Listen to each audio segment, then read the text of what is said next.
Welcome to Hypnosis Health Info. I'm Roger Moore. I was staying in line waiting for the ferry this morning and reading my iPhone and checking emails, and there was an email there from Dr. Michael Greger that caught my attention, and it took me to a post that he had about trans fat and animal fat, and I read the post and found it very interesting. And I got here to the office and was about to make a post myself on Facebook. And the first thing I saw was a post from the Physicians Committee for Responsible Medicine from Dr. Neil Bernard that talked about meat eating as a risk factor for developing diabetes. And it just seemed significant to me that there were these two posts within a couple hours of each other, again reiterating the dangers of eating dairy products and chicken, fish, beef, pork. And the trans fat and animal fat post from nutritionfacts.org, Michael Greger, was dated today, February 27th of 2014. And in part it reads that trans fats are bad. They may increase one's risk of heart disease, sudden death, diabetes, and perhaps even aggression. Trans fat intake has been associated with overt aggressive behavior, impatience, and irritability. Trans fats are basically found in only one place in nature: animal fat.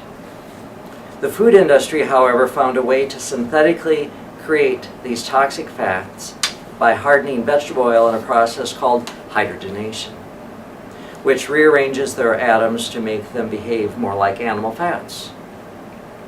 Although most of America's trans fat intake has traditionally come from processed foods containing partially hydrogenated oils, a fifth of the trans fats in the American diet used to come from animal products, 1.2 grams out of the 5.8 total consumed daily.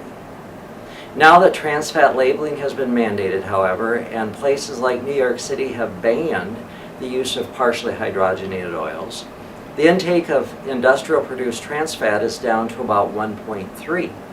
So 50% of America's trans fats come now from animal products. Which foods naturally have significant amounts of trans fat? According to the official USDA nutrient database, cheese, milk, yogurt, burgers, chicken fat, turkey meat, bologna, and hot dogs contain about 1 to 5% trans fats. There are also tiny amounts of trans fats in non-hydrogenated vegetable oils due to steam deodorization or stripping during the refining process. Is getting a few percent trans fats a problem, though? The most prestigious scientific body in the United States, the National Academy of Science, concluded that the only safe intake of trans fats is 0. Let me say that again. The only safe intake of trans fats is 0. That's the National Academy of Sciences. And again, according to the official USDA nutrient database, cheese, milk, yogurt, burgers, chicken fat, turkey meat, bologna, and hot dogs contain 1 to 5% trans fats. So thinking that yogurt you're eating is healthy is not healthy. And thinking that, well, you're eating turkey burger or some sort of turkey meat is healthier, it's not. The only safe amount is 0.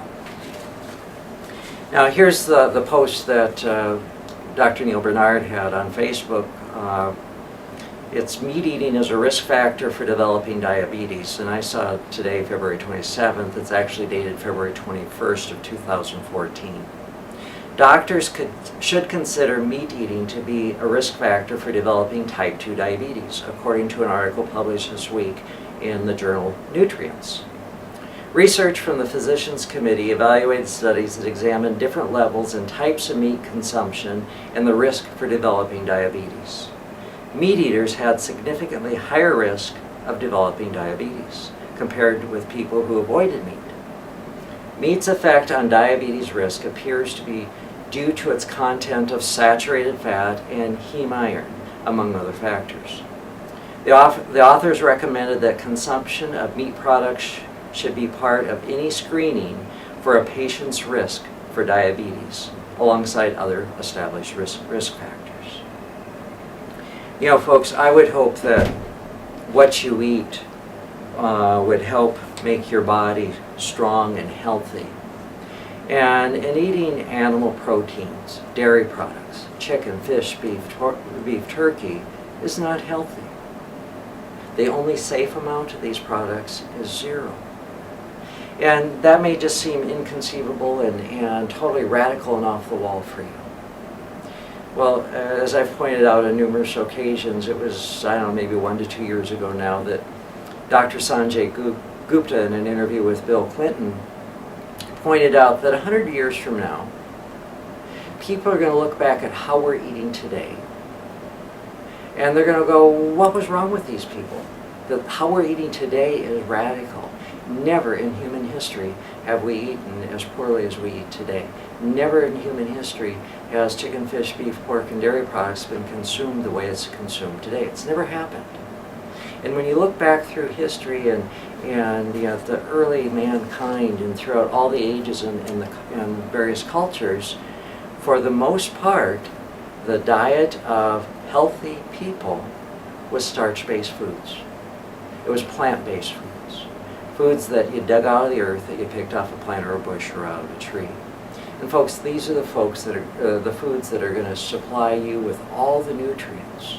You're going to get all the proteins you need, and complete proteins and healthy proteins from eating a plant-based diet. You're going to get all the nutrients, the vitamins you need from a plant-based diet. Now, the exception, of course, in our culture today, you need to take some vitamin B12. And before you make any changes in your eating strategy, of course, talk to your doctor. And if they aren't aware of it, point out to them that in May of 2013, the Kaiser Permanente sent out a newsletter to all its physicians saying that they are to recommend a plant-based diet to all patients. Not some, but to all patients. That was the directive. And the other exciting thing about that directive was they were to start recommending lifestyle change and exercise, healthy diets, plant-based diets, instead of pushing pills and surgeries. So I don't know, it gets down to a choice. Do you want pills? Do you want to treat the disease that's caused from eating chicken, fish, beef, pork, and dairy? Do you want to treat the disease that's caused from sitting in front of the tube?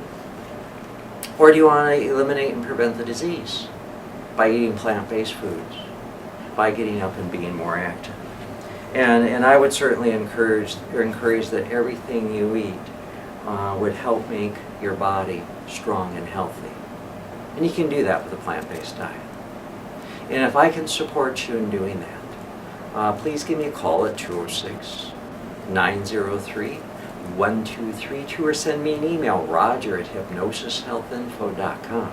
And you can come here to my office in the Medical Dental Building in downtown Seattle, or over in Bainbridge Island. Once a month I'm out in Forks. And then I coach clients in several states and countries around the world online. So if I can be supportive, let me know. And I'm happy to help you achieve your health and wellness goals. Help you eat healthy and make your body strong and healthy. I'm Roger Moore, and this is Hypnosis Health Info.